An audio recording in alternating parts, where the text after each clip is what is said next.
जय श्री राम। राधे राधे। परमात्मा जो है मतलब भक्त के प्रेम में इतना क्या कहते हैं समा जाते हैं कि उनका अगर वरदान झूठा हो जाए तो कोई बात नहीं, लेकिन भक्त जिसको भी कुछ आशीर्वाद दे दे, श्राप दे दे, वरदान दे दे, उनके वरदान को सत्य करने के लिए तत्पर रहते हैं। कहते हैं प्रबल प्रेम के पाले पड़कर प्रभु को नियम बदलते देखा, अपना मान टरे तो टरे पर भक्त का मान न टरते देखा। एक राजा थे, बहुत युगों की बात है।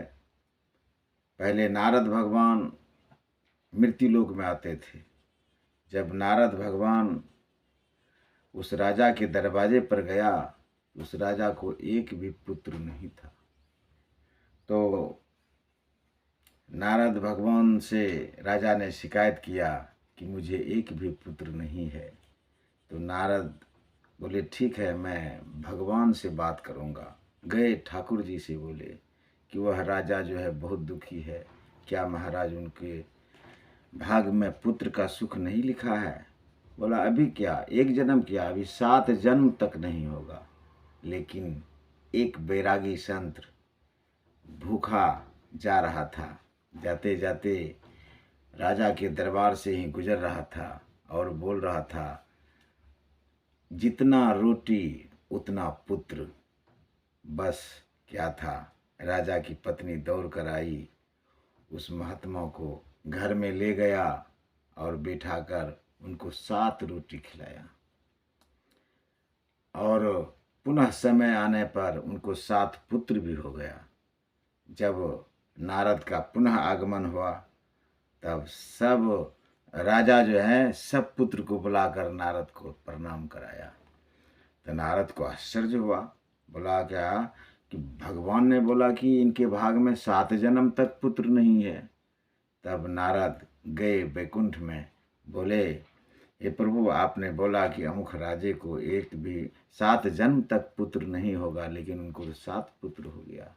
देखो ठीक है, मैं बता दूंगा, हमको मनुष्य का मांस खाने का मन है, तुम मांस लाओगे? नारद दौड़ गया, पूरा ब्रह्मांड में चक्कर लगाया, कहीं उनको मनुष्य का मांस नहीं मिला और कोई देने के लिए तैयार नहीं हुआ। लेकिन वही बैरागी संत के पास जब नारद गया, कहा कि भगवान को मनुष्य का मांस चाहिए, क्या आप देंगे? उन्होंने कहा ठीक है, आप जहाँ जहाँ से काट काट कर ले लो। और नारद जो है उनके शरीर का मांस काट काट कर लेकर गए भगवान के पास। तब भगवान कहे कि नारद, वही संत भूखा था और उन्होंने कह दिया कि हमको मतलब जितना रोटी खिलाएगा उतना पुत्र हो जाएगा। तो उसको 7 रोटी खिलाया था वह राजा की पत्नी। मैं ऐसे परम बैरागी संत का मान कैसे टरने देता। जय श्री राम। राधे राधे। गलती के लिए क्षमा।